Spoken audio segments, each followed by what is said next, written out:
Hello friends, स्वागत है आपका अपने यूट्यूब चैनल इंडियन पाठशाला पर। दोस्तों, आज हम बात करने वाले हैं हमारे मध्यकालीन भारत के इतिहास। इससे पहले के लेक्चर में हमने प्राचीन भारत के इतिहास और हिस्ट्री के जो इंट्रोडक्शन क्लास था वो हमने एक क्रमिक रूप से अध्ययन किया था। आज हम मध्यकालीन भारत के इतिहास को एक सिस्टमेटिक तरीके से, एक क्रमिक रूप से समझने का प्रयास करते हैं। अगर हम बात करते हैं मध्यकालीन भारत के इतिहास की, तो ये शुरू होती है विदेशी आक्रमण से। विदेशी आक्रमण से इसके पश्चात हम बात करेंगे दिल्ली सल्तनत की। दिल्ली सल्तनत दिल्ली सल्तनत के बाद हम बात करेंगे कुछ स्वतंत्र प्रांतीय राज्यों की। कुछ स्वतंत्र प्रांतीय राज्यों की हम बात करेंगे। इसके बाद हम बात करेंगे सामाजिक और धार्मिक आंदोलन। सामाजिक धार्मिक आंदोलन धार्मिक आंदोलन। इसके बाद हम बात करेंगे मराठा आंदोलन का। मराठा आंदोलन। और इसके अंतिम में हम बात करेंगे मुगल की। तो इस प्रकार से अगर आपको मध्यकालीन भारत के इतिहास का पूरा नॉलेज अगर रखना है तो आप जो ये 6 चीज को समझ लीजिए, आपका मध्यकालीन भारत का इतिहास जो है वो खत्म हो जाएगा। ये तो फिलहाल ये दरवाजा तक गए हुए, अगर इसके अंदर तक की अगर घुसना है तो हमें देखिए विदेशी आक्रमण में क्या पढ़ना है। विदेशी आक्रमण में हम दो देखते हैं। सबसे पहले हम बात करेंगे अरबों का आक्रमण, अरबों का, और दूसरा में हम बात करेंगे तुर्कों का आक्रमण। अगर अरबों के आक्रमण में हम बात करेंगे तो इसमें हमको पढ़ना है मोहम्मद बिन कासिम। मोहम्मद बिन कासिम अरबों का आक्रमण में, जबकि तुर्कों के आक्रमण में हम बात करेंगे अल्पतगिन, सुबतगिन, और जो इंपॉर्टेंट शासक हुए इसमें वो है महमूद गजनबी। महमूद गजनबी। और एक हुए मोहम्मद गौरी। मोहम्मद गौरी तुर्कों के आक्रमण में। अब बात करते हैं दिल्ली सल्तनत की। हालांकि ये बहुत बड़ा चैप्टर है नहीं, लेकिन इतना छोटा भी नहीं है। तो हम दिल्ली सल्तनत को कुछ इस तरह से समझने का प्रयास करेंगे। दिल्ली सल्तनत में अगर हम बात करें इसके टाइमिंग को लेकर, तो मध्यकालीन भारत का इतिहास जो लेक्चर 1 में हम डिस्कस किए थे उसमें हम इसके टाइमिंग का बात बोले थे। 712 एडी से लेकर ये जाएगा, और ये जाएगा औरंगजेब के मृत्यु तक जाता है, 1707 एडी तक। अब अगर बात करें दिल्ली सल्तनत का टाइमिंग का, तो दिल्ली सल्तनत का जो टाइमिंग है उसी के अकॉर्डिंग आएगा। और दिल्ली सल्तनत का टाइमिंग हम बात करेंगे, ये शुरू होगा 1206 एडी। ये एडी में आएगा, 1206 एडी से आएगा, ये 1526 एडी तक जाएगा। अगर हम बात करते हैं दिल्ली सल्तनत की, तो इसको हम कुल 5 वंशों में डिवाइड करेंगे। सबसे पहले अगर 5 वंश अगर आपको एक क्रम से याद करना है तो आप क्या कीजिएगा, याद कीजिए, जीके तू अब याद कर लो, ऐसा बोल सकते हैं। जीके तू याद कर लो, जीके तू याद लो। तो जी से हो जाएगा गुलाम वंश, जी से हो गया गुलाम वंश।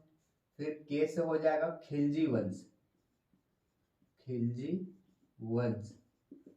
तीसरा में हम बात करेंगे तू से हो जाएगा तुगलक वंश, तुगलक वंश।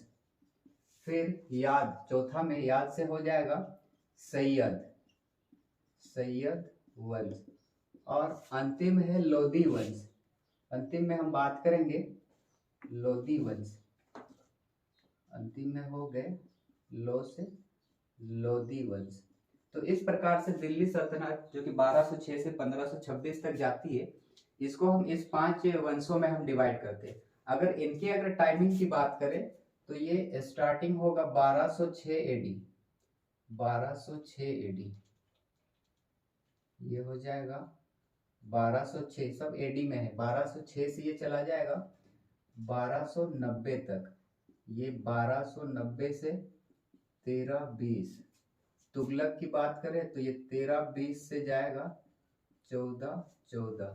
सैयद वंश 1414 से ये चला जाएगा 1451 तक। और ये चला जाएगा 1451 से 1526 तक ये जाएगा। दिल्ली सल्तनत 1526 तक जाएगा। अगर इसके टोटल अगर टाइमिंग की बात करें तो ये हो गया 84 ईयर्स, 84 ईयर्स तक ये शासन करते हैं। और उसी प्रकार से अगर हम बात करें खिलजी वंश की तो ये हो गया 30 ईयर्स, 30 ईयर्स तक शासन किए।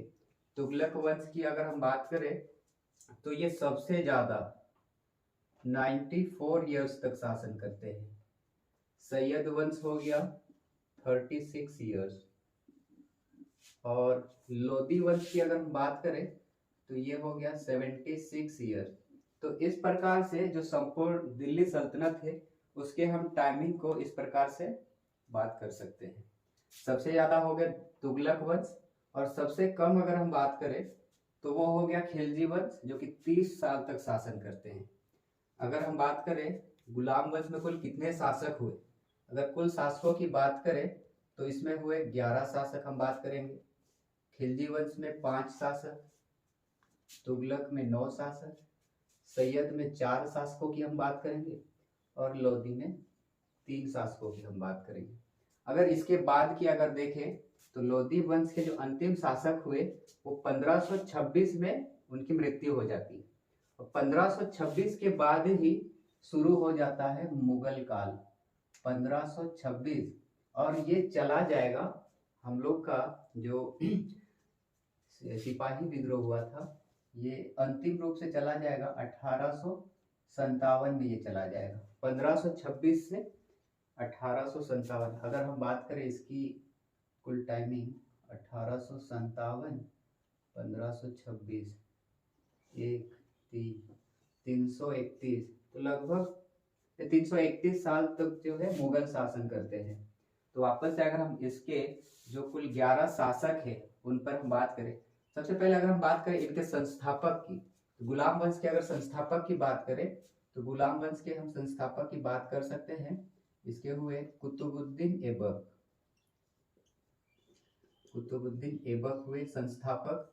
फिर खिलजी वंश, इसको जो है चीजों को आप कनेक्ट करके याद कीजिए, इससे जो है आपको इजीली याद हो जाता है। जैसे इसको कैसे याद कर सकते हैं, खिलजी, खिलजी से आप समझ सकते हैं खुजली। अब इससे क्या होगा, किसी को अगर खुजली होता है तो बड़ी जलन होती है, तो खिलजी से क्या कीजिएगा, खुजली, और खुजली से जलन, जलता है तो जला। खिलजी वंश के संस्थापक हो गए जलालुद्दीन खिलजी, जलालुद्दीन खिलजी। और तुगलक वंश की अगर हम बात करें तो गया से हो जाएगा गयासुद्दीन तुगलक। सैयद वंश के हो गए खिज्र खां। और लोदी वंश के अगर हम बात करते हैं तो लोदी वंश के जो सबसे संस्थापक हुए वो हुए लोदी वंश। लोदी से याद कीजिएगा, लोदी जो है वो बकलोल था, बकलोल से हो जाएगा बहलोल। लोदी वंश के संस्थापक हो गए बहलोल लोदी। तो इस प्रकार से हम उनके संस्थापक की बात की। अगर हम बात करते हैं इनके अंतिम शासकों की तो गुलाम वंश के जो अंतिम शासक हुए, इनके मध्य कुछ शासक आएंगे, तो गुलाम वंश के अगर हम अंतिम शासक की बात करेंगे तो इसमें हुए केकूबाद। उसी प्रकार से खिलजी वंश के अगर हम अंतिम शासक की बात करेंगे तो खिलजी वंश के अंतिम शासक हो जाएंगे खुसरो शाह। थोड़ा नीचे लिख लेते हैं। खिलजी वंश के अंतिम शासक हम बात किए खुसरो शाह। उसी प्रकार से अगर हम बात करते हैं तुगलक वंश के अगर अंतिम शासक की तो तुगलक वंश के अंतिम शासक हो गए नसीरुद्दीन महमूद। उसी प्रकार अगर सैयद वंश के अगर अंतिम शासक की बात करेंगे तो सैयद वंश के अंतिम शासक हो जाएंगे अलाउद्दीन आलम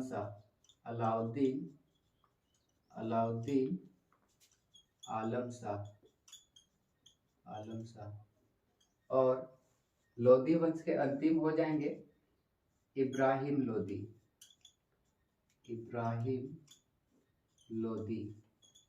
तो इस प्रकार से हम बात करेंगे आगे कि लोधी वंश के जो अंतिम शासक हुए इब्राहिम लोधी, इनको मार करके बाबर, बाबर जो है मुगल साम्राज्य की स्थापना करेंगे। तो लोधी वंश के अंतिम शासक इब्राहिम लोधी के, उनको मारकर मुगल शासक बाबर बनेंगे। तो इनके बाद अगर हम बात करते हैं, इसमें हम बात करेंगे कुल 15 शासकों की हम बात करेंगे। अब जो है इन 15 को या फिर दिल्ली सल्तनत के जितने भी शासक हुए, अगर उनके सारे शासकों का नाम अगर आपको याद रखना है तो हम कुछ ट्रिक्स अपनाएंगे इसमें। जैसे अगर हम बात करते हैं मुगल की, तो मुगल काल के जो शासक हुए 15 शासक मैंने बोला, उनका नाम किस प्रकार से याद कर सकते हैं। इसको याद करने का एक ट्रिक है, आप बोलिएगा, इसको मैं लिखता हूँ यहाँ पर, इधर से लिखते। एक ट्रिक है, भाजी सब्जी, भाजी सब्जी फॉर माँ साहब, भाजी सब्जी फॉर माँ साहब। इसके थ्रू जो है आप मुगल काल के 15 शासकों का नाम इजीली याद कर सकते हैं। देखिए कैसे होगा। सबसे पहले अगर हम बात करते हैं, बी से हो गया बाबर, एच से हुमायूं, अ से अकबर, इससे जहांगीर, शाहजहां, फिर औरंगजेब। फिर से बोल रहे, बाबर, हुमायूं, अकबर, जहांगीर, शाहजहां, औरंगजेब। फिर होंगे बहादुर शाह प्रथम, फिर जहांदर शाह। फोर से हो जाएगा फर्रुखसियर, फोर से हो गया फर्रुखसियर। फिर बात करेंगे एम से हो गया मोहम्मद शाह, मोहम्मद शाह। फिर अहमद शाह, मोहम्मद शाह के बाद अहमद शाह। फिर होंगे आलमगीर द्वितीय, आलमगीर द्वितीय के बाद शाह आलम, शाह आलम द्वितीय हो जाएंगे। फिर जो है अकबर शाह द्वितीय और बहादुर शाह द्वितीय। फिर से बोल रहे, सबसे पहले हुए बाबर, हुमायूं, अकबर, जहांगीर, शाहजहां, औरंगजेब, बहादुर शाह प्रथम, जे आई से याद रखिएगा, जहांदर शाह, जहांदर शाह के बाद फर्रुखसियर, फिर मोहम्मद शाह, मोहम्मद शाह के बाद हम बात करेंगे अहमद शाह, आलमगीर द्वितीय, शाह आलम द्वितीय, फिर अकबर द्वितीय, बहादुर शाह द्वितीय। अब अंतिम हो गए बहादुर शाह द्वितीय, बहादुर शाह द्वितीय। अब यही बहादुर शाह द्वितीय जो है, इनको हम और एक नाम से जानते हैं, बहादुर शाह जफर। तो ये जो है मुगल काल के मुगल शासकों में सबसे अंतिम हुए। तो इस प्रकार से मुगल का हम याद कर लिए। अब जो है बात करते हैं गुलाम वंश के। अगर इसकी हम बात करें तो गुलाम वंश के जो शासक हुए, इसको हम कैसे याद कर सकते हैं, इसको मैं जो हूँ एक स्टोरी के थ्रू कनेक्ट करके बताने का प्रयास करूंगा। इसको मैं बोलूंगा अगर हम बात करें गुलाम वंश के, तो इसके जो संस्थापक हुए कुतुबुद्दीन ऐबक। अब कुतुबुद्दीन ऐबक, इनकी जब मृत्यु हो रही थी, वैसे ये चौगन खेलते खेलते, ये आधुनिक पोलो है जो घोड़े से बैठकर खेलते हैं, वो खेलते खेलते वहां घोड़े से गिरकर इनकी मृत्यु हो जाती है। तो जब इनकी मृत्यु होती है तो मरने से पहले ये कुछ बातें बोलते हैं। इसको मैं एक ट्रिक बता रहा हूँ गुलाम वंश के सारे शासकों को याद करने का। वे क्या बोले, वे बोले कि ए सुल्तान बीएम शाह नाम है एक जन का, ए सुल्तान बीएम शाह नाम है, वे मतलब बके क्यों, ऐसा बोलते हैं। इसको लिख के बताता हूँ। वे बोले कि ए सुल्तान, ए से हम बोलेंगे air, A I R, air sultan, air sultan. फिर बीएम शाह, बीएम शाह नाम बके क्यों, बके क्यों, ऐसा हम बोल रहे। ए सुल्तान बीएम शाह नाम बके क्यों, ए सुल्तान बीएम शाह नाम बके क्यों। तो ए से हो जाएगा, देखिए कुतुबुद्दीन ऐबक सबसे पहले हुए गुलाम वंश के।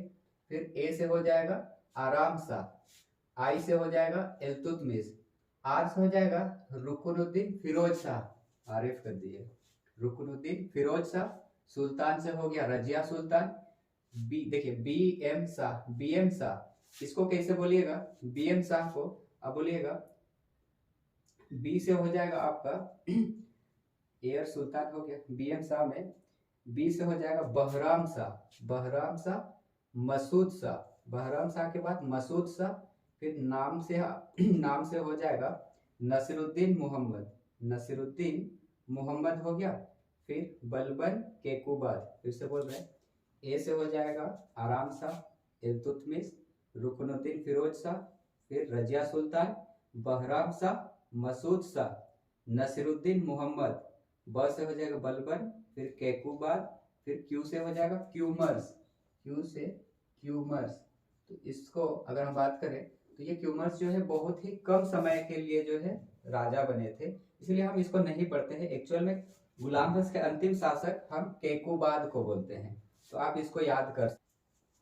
इसके बाद अगर हम बात करें खिलजी वंश के, तो इसको कैसे कनेक्ट कर सकते, खिलजी से मैंने शुरुआत में बोला था खुजली, इसको कैसे कनेक्ट करेंगे। आपने डीडीएलजे मूवी देखे हैं, उसमें जो है अमरीश पुरी सिमरन को जो है रेलवे स्टेशन आते हैं छोड़ने, शाहरुख खान लेके चले जाते हैं, उसको कैसे कनेक्ट कीजिएगा। जब खुजली हुआ था उस मूवी में, या बोल सकते हैं अमरीश पुरी के घर में, तो वे जो है उसकी बेटी सिमरन को छोड़ने आते हैं खुजली के चलते, तो वे बोलते हैं कि जा सिमरन मुबारक हो शाहरुख खान, और उनके साथ खुश रहना, इसको लिख के बताते हैं। वे बोले जा सिमरन, जा सिमरन मुबारक हो इसके मतलब शाहरुख खान, मुबारक हो शाहरुख खान, और बोलते हैं खुश रहो। तो इसको कैसे कनेक्ट करेंगे, खिलजी वंश के पहले हो गए जलालुद्दीन खिलजी, और से एस हो जाएगा अलाउद्दीन खिलजी, जलालुद्दीन खिलजी, अलाउद्दीन खिलजी। फिर एस से इसको कनेक्ट कीजिएगा, एस यू से आप बोलेंगे सिहाबुद्दीन उमर, जलालुद्दीन खिलजी, अलाउद्दीन खिलजी, सिहाबुद्दीन उमर। मुबारक से हो जाएगा मुबारक शाह खिलजी। फिर हम बात करेंगे खुश रहो से हो जाएगा खुसरो, इसको इस प्रकार से बोलेंगे।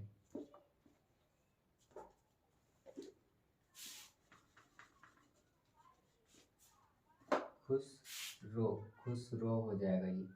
तो फिर से बोल रहे हैं, इसके 5 शासक हुए, सबसे पहले हुए जलालुद्दीन खिलजी, अलाउद्दीन खिलजी, फिर हुए एसयू से मैंने बोला था सिहाबुद्दीन उमर तीसरा, मुबारक शाह खिलजी चौथा, और खुसरो से खुसरो शाह, ये 5वां हो गए। तो इस प्रकार से जो है आप खिलजी वंश के सारे शासकों का नाम याद कर सकते हैं। अब हम बात करेंगे तुगलक वंश के जितने भी शासक हैं उनका नाम याद करेंगे।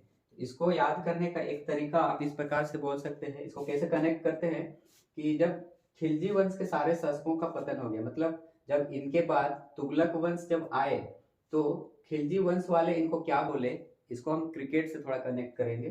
खिलजी वंश वाले बोले कि जिस प्रकार हम लोग गए उस प्रकार से तुम लोग भी जाओगे, मतलब खिलजी वंश वाले बोले तू गया, इनको बोल रहा है तू गया। तो सैयद वंश वाले इनको हेल्प करते हैं, बचाने का प्रयास करते हैं। ये सैयद वंश वाले इनको बोलते हैं कि बिन फिरोज, सैयद वंश वाले बोलते हैं कि बिन फिरोज तू अब ना MS धोनी को बुला ले आओ। ये बोले कि बिन फिरोज तू अब ना MS धोनी को बुला ले। इसको लिख के मैं बताऊंगा। ये बोले कि बिन फिरोज तू अब ना MS धोनी को बुला लिया।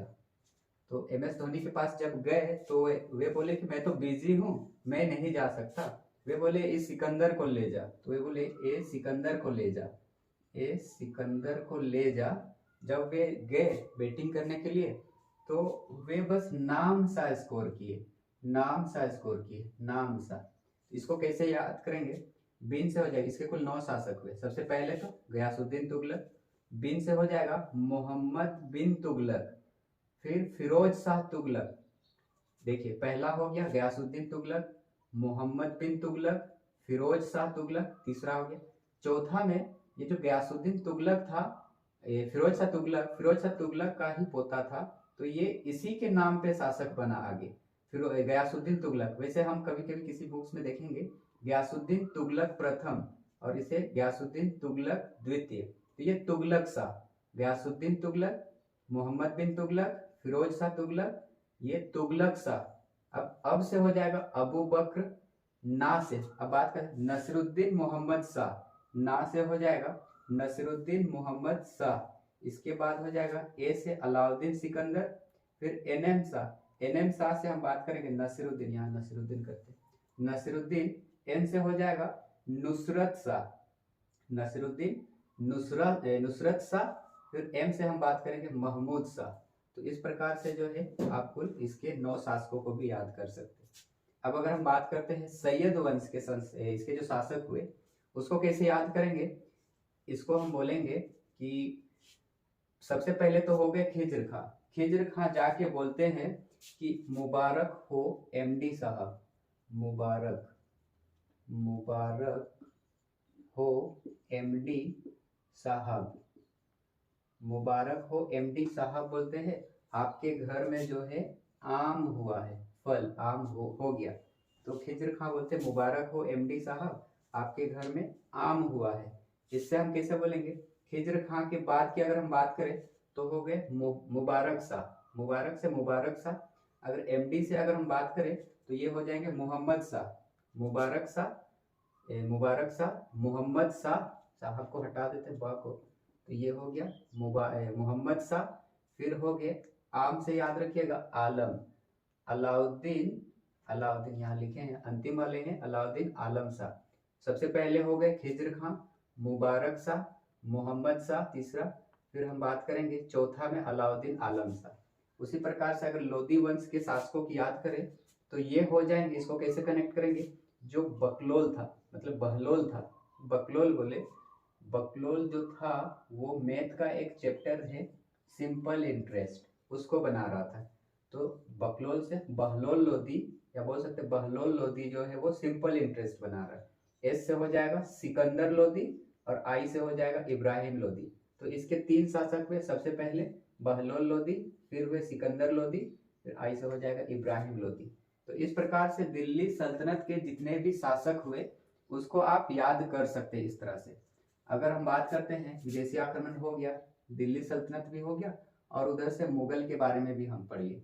अब बात करते हैं अगर स्वतंत्र प्रांतीय राज्यों के बारे में, तो इसमें हम पढ़ेंगे बंगाल के बारे में पढ़ेंगे, कश्मीर के बारे में पढ़ेंगे, जौनपुर के बारे में पढ़ेंगे, साथ ही इसमें 2 इंपोर्टेंट साम्राज्य की बात करेंगे। सबसे पहले हुए बहमनी साम्राज्य, बहमनी साम्राज्य, और इसके बाद हम बात करेंगे विजयनगर साम्राज्य, विजयनगर साम्राज्य।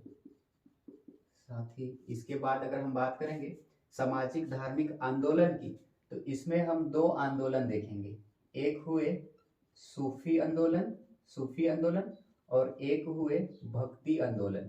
सूफी आंदोलन में ही सूफी संतों द्वारा उर्दू भाषा का जन्म हम देखेंगे, और इसमें हम बात करेंगे मराठा आंदोलन में शिवाजी, छत्रपति शिवाजी महाराज के बारे में हम बात करेंगे।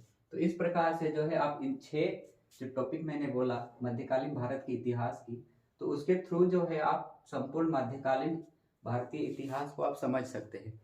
आई होप आपको मेरा जो पढ़ाने का तरीका है वो अच्छा लगा। अगर अच्छा लगा तो कमेंट बॉक्स में अपना राय जरूर देंगे। और आज का वीडियो बस इतना तक ही रखते हैं, मिलते हैं इसी तरह के नेक्स्ट वीडियो में, तब तक के लिए थैंक यू।